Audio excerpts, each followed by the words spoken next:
Okay, let's kick things off. Usually, when we talk about big global certifications, we're thinking finance, maybe IT, logistics, that kind of thing. But today, we're doing a deep dive into something different. Yeah. The huge and actually really meticulously structured world of specialized movement instruction. We're looking at the Stott Pilates instructor network, its global reach, and the pretty intense standards behind it. They're known for that modern biomechanics-focused approach, right? Sets them apart. Yeah, and what's genuinely fascinating when you look at the sources is just the scale of it. This isn't some small niche thing. We're talking about roughly 80,000 certified instructors, Yeah. and they're spread across more than 135 countries. That number itself, it's like physical proof of a standardized, science-backed teaching method really working on a massive global level. It's a whole fabric of expertise. 80,000, 135 countries. Right. Wow, that's less like growth and more like, I don't know, building an educational empire. So our mission today is really to get a handle on the how. What were the strategic drivers? How do they get this big internationally? And crucially, how do they keep the quality high, consistently high across all these different places, different markets? That seems like the real challenge. Right. Because when something scales that big, that consistently, it's usually not just one thing. It's more like a perfect storm.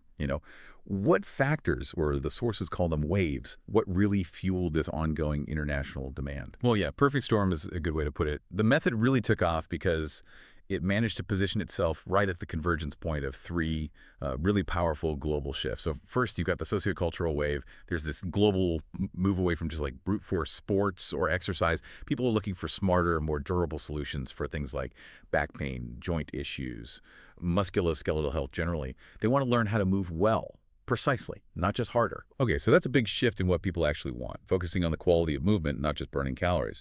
Makes sense.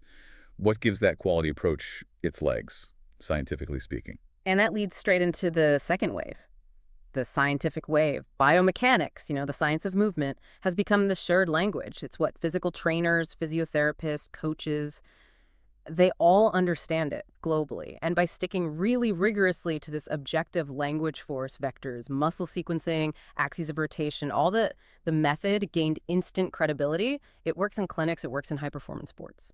Wait a second, though. Don't most fitness certifications claim they're science-based now?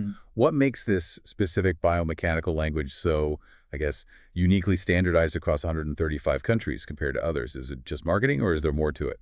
That's a fair question. The difference here is how institutionalized and critically continuously updated it is.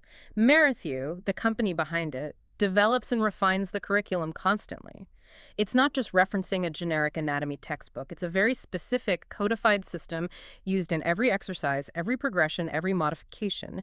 It means an instructor trained in, say, Tokyo is genuinely speaking the exact same detailed biomechanical language as one trained in London or Sao Paulo. That's the key. Ah, I see. Okay. So it's the system of language, not just the claim. Got it? So we've got the social shift, people wanting better movement, and the scientific validation making it credible. But managing 80,000 instructors, that needs some serious infrastructure, right? Which I guess brings us to the third wave. You mentioned the industrial wave. Precisely. That's the third piece. The whole wellness industry has just exploded globally, hasn't it? And within that boom, there's been a massive professionalization. Studios aren't just casual setups anymore. They're often serious businesses. And with that comes the demand for reliable, standardized training systems that actually guarantee quality. You can't scale a professional service without it. So this structured pedagogy allowed the method to slot right into the center of these three big reinforcing trends. Okay, that paints the picture of the environment.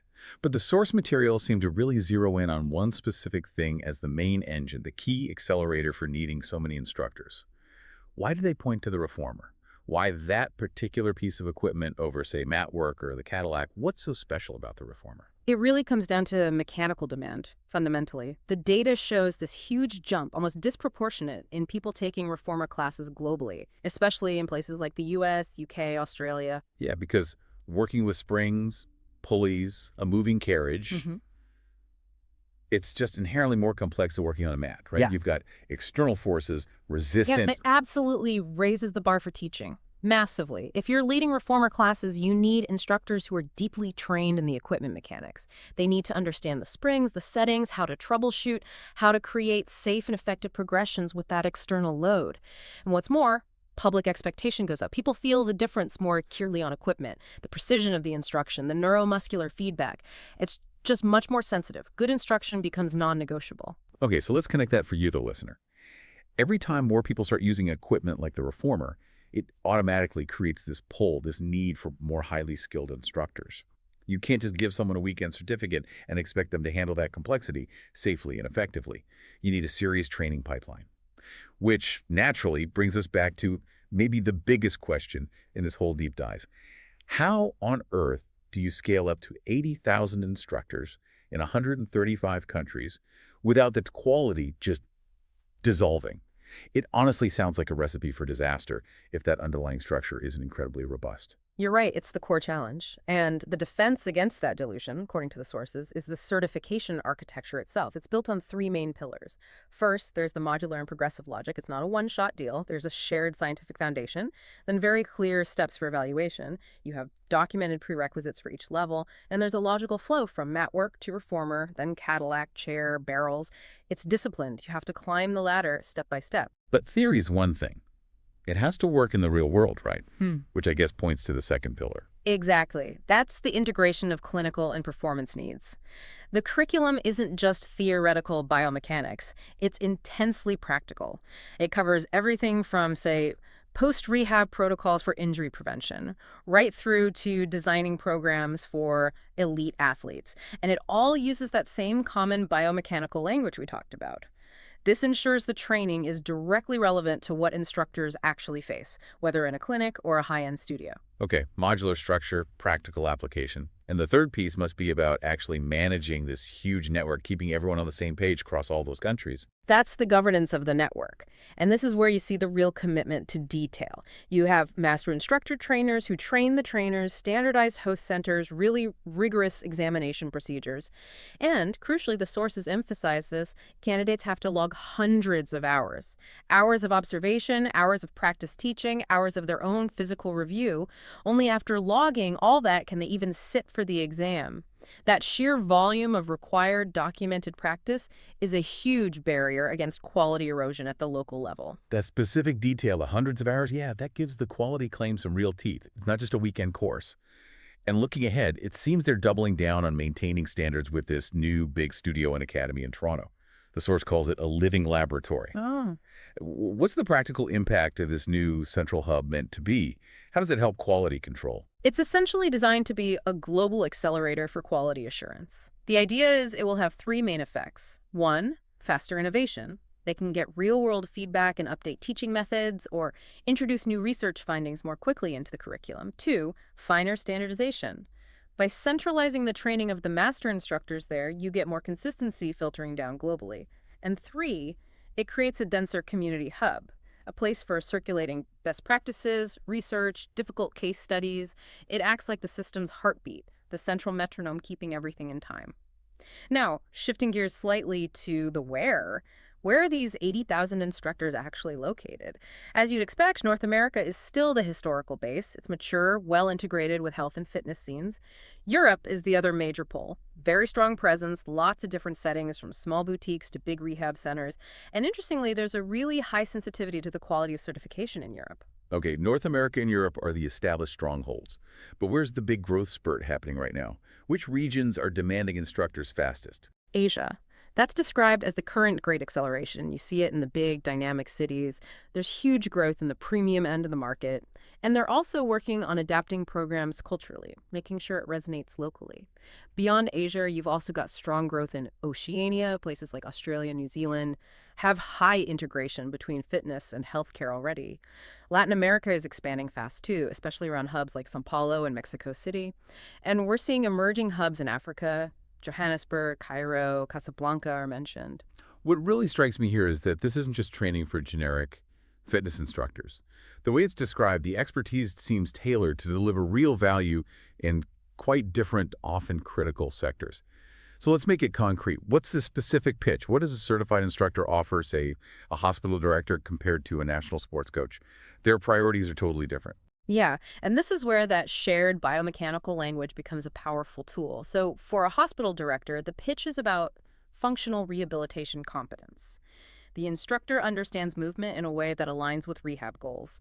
Their work can be documented, progress measured. They can bridge that often tricky gap between clinical care and getting a patient back to daily activity safely. Right. Continuity of care makes perfect sense. Good. Okay, what about the high-performance world? A national coach. To a national coach, they're not just getting a fitness trainer, they're getting a specialist in fine human mechanics, someone who can help build highly efficient, low-error movement patterns through repetition, improve an athlete's movement economy, how much energy they expend, and, maybe most importantly, proactively identify and strengthen potential weaknesses to significantly reduce the risk and therefore the cost of injuries. Okay, performance enhancement and injury reduction. Big ticks there. And the most universal application. To a CEO looking at employee health and the bottom line. For a CEO, it's about a sustainable health strategy. Providing this kind of movement training can directly reduce musculoskeletal disorders, back pain, neck strain, all those things that lead to absenteeism and reduced productivity. When employees feel better physically, they have more focus, more mental bandwidth. It's not just wellness. It boosts productivity and reinforces the company's safety culture. Looking forward then, the sources suggest demand is still really strong, maybe even accelerating, particularly in those prevention and performance areas, corporate wellness, sports teams, that sort of thing. So what are the big priorities for the network over the next, say, 5 years? How do they keep the quality up while still meeting this growing demand? The priorities seem very focused, very tactical. Number one is clear. Keep training high-quality equipment instructors quickly, because that's where the biggest demand surge is. But crucially, without losing the finesse and foundational importance of mat work. Number two, really strengthen those connections with the healthcare sector. That means developing more shared protocols, doing more studies to measure outcomes, really proving the value in clinical terms. And making sure that massive global network stays connected and doesn't just fragment into lots of local variations. Exactly. That's priority three. Developing stronger regional hubs. Places that can act as centers for mentoring, community building, local problem solving, anchors of expertise. And fourth, using technology better for tracking progress. Things like developing pedagogical tools, maybe competency dashboards, so instructors and students can actually see and measure advancement in skills more objectively. I want to circle back to something, kind of the feel of it all. If the instruction is so intensely focused on biomechanics, alignment, getting every detail precise, doesn't that risk feeling a bit, I don't know, clinical or restrictive, maybe even intimidating for just the average person who wants a workout they enjoy? Where's the soul in all that technique? That's a really important point and maybe a common misconception. The philosophy behind it isn't that technique is the goal. Technique is more like a promise you keep to your body. Precision, when taught well, actually liberates pleasure. It doesn't kill it. Think about it when you finally get an exercise right, when it clicks. When your shoulder suddenly stops pinching during an arm movement or your foot feels truly grounded and strong, that feeling of competence, of things working correctly, that is the pleasure. It brings relief, efficiency, even joy. Okay, that reframes it. Precision isn't a constraint. It's the key that unlocks better function and actually a better feeling in your own body.